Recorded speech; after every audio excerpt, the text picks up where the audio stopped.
And joining me now in the studio is Mustafa Aydin, who's a professor of international relations at Kadir Has University, and Mohamad Elmasry, who's an associate professor in the journalism and media and cultural studies programs at the Doha Institute.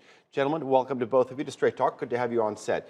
Now, with the 9 men accused of killing the country's top prosecutor, Hisham Barakat, the total number of those executed in the country related to this case is now up to 15. Mohamad, let me start off with you. Many people in the country, as well as outside of Egypt, have called this case a monument to unfair trials in Egypt. Is that a fair assessment? I think so. I mean, if there was ever a kangaroo justice system, it's what we're witnessing in Egypt, right? These 9 men were forced to confess to this crime under torture. Torture is widespread. It's systematic in Egyptian prisons. This has been uncovered by Amnesty International, Human Rights Watch, Human Rights Monitor, and other human rights groups. There's no debate about it in any human rights circle. And this, moreover, isn't the first time we've seen people wrongly executed in Egypt. There have been several of these problematic executions after mass trials and mass death sentences. There was the famous Arab Sharkas case from a couple of years ago when 6 young men were executed for a crime that they could not have possibly committed because they were already in jail at the time the alleged crime was carried out. Okay, Mustafa, I want to bring it in the conversation. Let's take a step back and take a look at it from Turkey's perspective. Yeah. Should Turkey have a legitimate concern here, or is this just sort of an expected knee-jerk reaction from a country that's not getting along with Egypt? Well, it's a concern here. It's not only knee-jerk, of course. Turkey is a country in this region, is a very turbulent region, and wants to develop its relationship with Egypt, including Egypt, in the countries in the region. And Egypt is developing its relationship in certain ways in the Middle East and in the Mediterranean that's trying to kind of circle Turkey with different alliance systems. So Turkey has this legitimate concern that Egypt is moving in the wrong direction. And also Turkey is, as a country who's trying to exist as a democracy in this very difficult part of the world, seeing another country moving in the wrong direction, it's not a concerting idea. Mohamad Elmasry, how do you see the future relations? I think it's going to continue to be rocky. You know, right now, Sisi's pushing through constitutional amendments that'll keep him in power until at least 2034.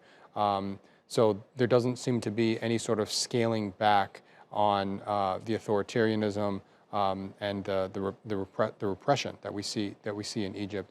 And for the reasons the professor just mentioned and others, I think that we can expect that there'll be continued sort of rocky relations between Turkey and Egypt. I mean, there have been trade relations ongoing, but from a diplomatic standpoint, I think we're going to continue to see problems. Just about 10 days ago, the first European Union Arab League summit was held in Cairo. And the European Union came under a lot of heavy criticism because of its deafening silence of the executions in Egypt.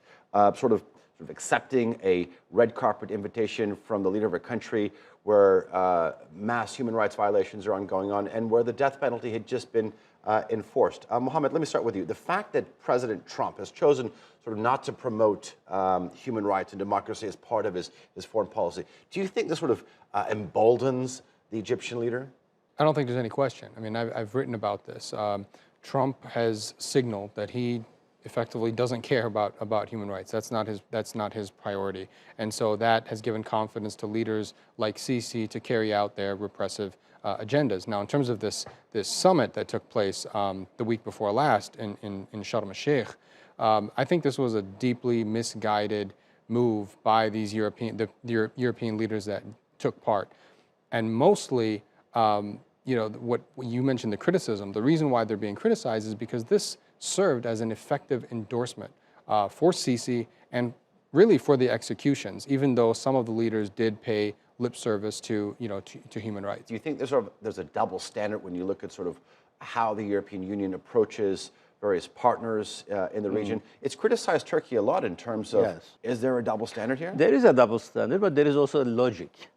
If you look from the European perspective, they say, okay, Turkey is a partner country, so we criticize Turkey much more than any other country because Turkey wants to be part of the European Union. But we are not criticizing Egypt. We are trying to get connection to Egypt in order to change their attitude. Okay, this is a kind of an explanation, and it makes a logic. But again, European Union made its influence in international politics, especially since the end of the Cold War, with its values and ethics and ethical approach in politics. So if they are just forsaking this approach, then it's very difficult to see what difference that EU can make. Okay, another area of conflict between Turkey and Egypt is the issue of energy exploration in the Eastern Mediterranean. Turkey has said that for anything to go ahead, the Turkish Republic of Northern Cyprus needs to be on board. This having a lot of difficulty convincing Egypt. Mustafa, let me start with you. The fact that the Turkish Republic of Northern Cyprus is only recognized by Turkey, does it sort of make things difficult for that side? It does, but it's not only that. I mean, first of all, Turkey is the biggest, the country has the biggest shoreline in the Eastern Mediterranean, and it's not included in the discussion of this ISMET Energy Forum.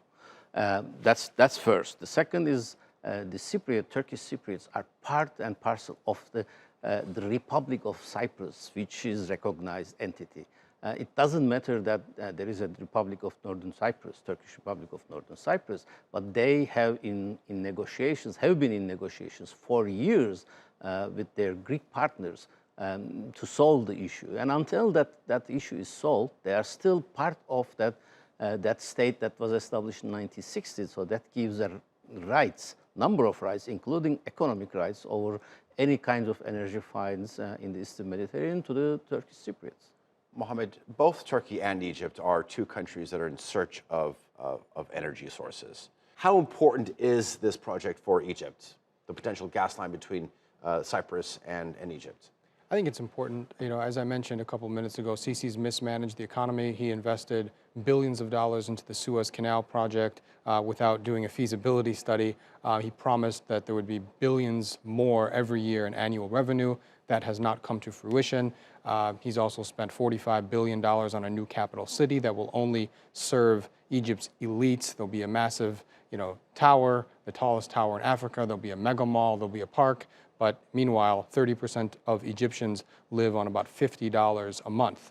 So he's really sort of leaving out the common man. So this project is important, as are many other projects. I think the economy is really at the heart of Sisi's problems, and it's one of the things that's leading to a greater sense of instability in the country. You mentioned stability a moment ago about the summit, and I don't want to take us too far back, but I just want to note that Egypt is more unstable now than it has been at any time in its modern history, and that's significant because Sisi came to power on a security and stability platform. By his own admission, there have been thousands of terrorist attacks, so he's been unable to contain that problem. All right, Mustafa Aydin and Mohamad Elmasry, good to have you on Straight Talk. Thank you for your analysis. Thanks.